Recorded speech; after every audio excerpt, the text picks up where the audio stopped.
Ang pananaliksik na ito ay tungkol sa mga teatrong Art Deco sa Maynila. Unang-una, tatalakayin natin kung ano ang mga teatrong Art Deco. Ang mga teatrong Art Deco ay tumutukoy sa mga sinihang pampelikula na itinayo noong 1930s hanggang 1950s. Kilala ang mga teatrong ito sa kanilang mahihinis at malablokang itsura na inaadorno ng mahukulay na geometrikong motif at relief. Ilan dito ang dinisenyo ng mga kilalang Pilipinong arkitekto katulad ni Juan Nakpil at Pablo Antonio na naging mga pambansang alagad ng sining o national artist ng bansa. Ang mga teatrong ito ang naging lugar sa iba't ibang klaseng libangan katulad ng dula, opera at vaudeville, at sila ang nagsilbing mga sentro ng kultura at tahanan ng sining para sa mga Pilipino noong gintong panahon ng Maynila. Ngunit ang pagdaan ng pangalawang digmaang pandaigdigan at ang sumunod na industrialisasyon, lalo na ang pagtayo ng LRT-1 sa panahon ni Ferdinand Marcos, ang humantong sa pagsasara ng mga teatro. Bago natin tignan ang kalagayan ng mga nahatayo pang teatro, tignan natin ang mga batas na nagpoprotekta sa mga makasaysayang gusali. Ang una, ang RA 10099 or ang Cultural Heritage Law na ang layunin ay iprotekta ang pamanang kultural ng bansa. Sa batas na ito, sinasabi na ang NCAA, ang National Commission for Culture and the Arts, ang pangunahing ahensya na mangangasiwa sa konserbasyon ng mga makasaysayang lugar at istruktura katulad ng mga teatro. Ayon sa batas, nasasali ang mga teatrong Art Deco sa kategorya ng mahalagang pag-aaring kultural na kinakailangang protektahan ng pamahalaan. Sa Saligang Batas ng 1987 at ang RA 10086 naman sinasabi na ang Estado ang dapat magkonserba, magtaguyod at magbantog ng mga pamanang makasaysayan. Sa RA 10086 rin sinasabi na ang National Historical Commission of the Philippines ang dapat magpatupad at pag-atas ng pamamaraan ng restorasyon, konserbasyon at proteksyon ng mga makasaysayang bagay ng bansa. Isa namang kilalang tagapagtaguyod ng konserbasyon sa Senado ay si Senadora Loren Legarda, na nagbigay diin sa pangangailangan sa pagpreserba at restorasyon. Siya ang naghain ng Senate Resolution 984 na humihiling sa Senado tumingin sa patuloy na pagkasira at pagkawasak ng mahalagang estrukturang pamana. Siya rin ang nagpahilala ng isang provision sa ilalim ng 2015 National Budget na pinapabawal ang paggamit ng pondo ng Estado para sa pagwawasak ng pampubliko at pribadong estrukturang pamana. Ang Eskwela Talyer de Filipinas Foundation naman ay isang paaralang bokasyonal na nagtuturo sa mga mahihirap na mga kalakihan at kababaihan upang mahanda sila para sa mga trabaho sa konserbasyon. Kasama dito ang masonerya, karpentera, pagpinta, pagtutubero, at iba pa. Ilan naman sa mga tagapagtaguyod ng konserbasyon ng pamana ay nasa ilalim ng Heritage Conservation Society. Sila ay nagtutulak para sa isang batas na magbibigay insentibo para sa mga may-ari ng mga pamanang kultural na ikonserba ang kanilang mga gusali at bahay. Sa 11 teatrong kinikilala sa papel na ito, isa na lamang ang tumatakbo bilang isang sinehan, at ito ang Times Theater na makikita sa Quezon Avenue, Quiapo. Ito ang Times Theater noon, at ito ang Times Theater ngayon.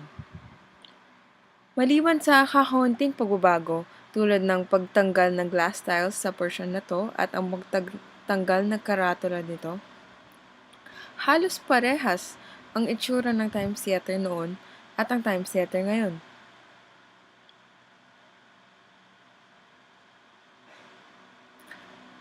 Sa kabilang gilid naman ng Quezon Ave, makikita ang T. Villonco Building o ang dating tagpuan ng Life Theater.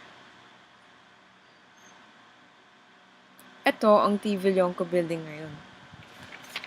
Halos walang indikasyon na ito ay ang dating tagpuan ng Life Theater dahil tinanggal ang karatula na dating nandito.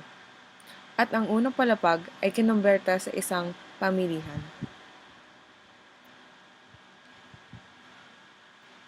Sa Pedro Hill naman, o ang dating Hiran, makikita ang Bellevue Theater. Ito ang Bellevue Theater noong 1992. At ito ang Bellevue Theater ngayon.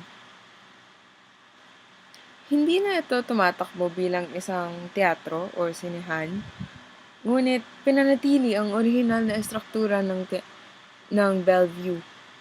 Ngunit ang loob ay kinumberte sa isang general merchandise store. Kilala ito ngayon bilang Novo o isang distributor ng damit.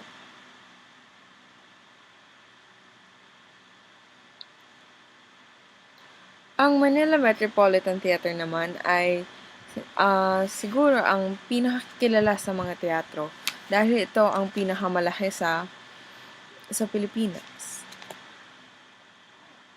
Ito ang Met Theater noon. At ito ang Met Theater ngayon. Ang Met Theater ang tanging teatrong binigyan ng pondo sa 11 teatrong kinilala sa papel. Ngunit hindi nagamit ang pondo para isaayos ng buo ang teatro at hanggang ngayon ay hindi pa rin ito functional. Ngayon, ito ay naging isang tambayan ng mga informal settler at kahit naglahad ng bagong pondo para sa teatrong ito, hindi pa nakikita ang anumang pagsasaayos na sabi daw ay ginagawa sa teatro. Ito naman, ang Scala Theater na makikita sa kahabaan ng Avenida Rizal. Ang Avenida Rizal ay dating tagpuan ng napakaraming teatro. Kasama dito ang Galaxy, Dalisay, Odeon, Capri, Universal, at 4 pang mga teatrong Art Deco na i-discuss mamaya. Ngayon, ang Scala Theater ay abandonado. Ngunit nanatili pa rin ang orihinal na struktura. Hindi pa ito ginigiba. Ngunit abandonado nga. Ito ang karatula ng Scala.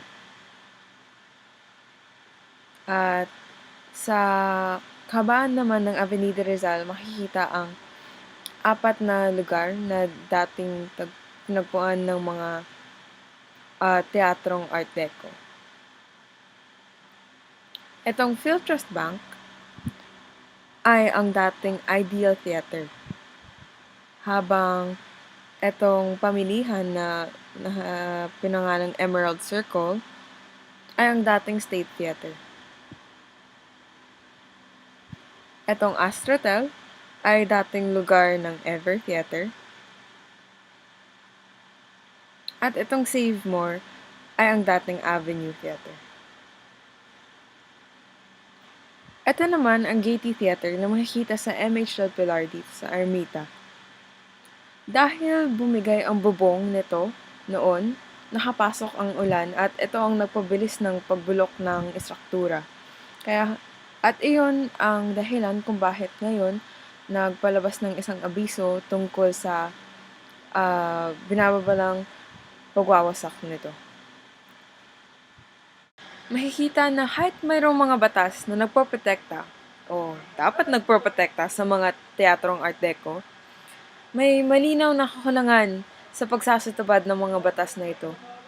Kaya halos lahat ng teatro ay napapabaya. Sa puntong ito, kailangan idiin ang halaga ng pamana, ng heritage, at ang halaga ng pagkokonserba ng mga historical na gusali katulad ng mga teatrong Art Deco. Siguro ang pinakadirektang solusyon sa problemang ito ay ang pagpilit sa mga awtoridad na maging mas maliksi sa pagsasatupad ng mga batas. Isa namang proposisyon ng mga tagapagtaguyod ng pamana ng konserbasyon na galing sa Heritage Conservation Society ay ang adaptive reuse o ang muling paggamit ng mga gusali imbes na gibain lamang ito. Pero babalik tayo sa tunay na problema. ang kahalungan ng interes ng henerasyon ngayon para sa mga saysayang gusali, katulad ng mga teatrong Art Deco.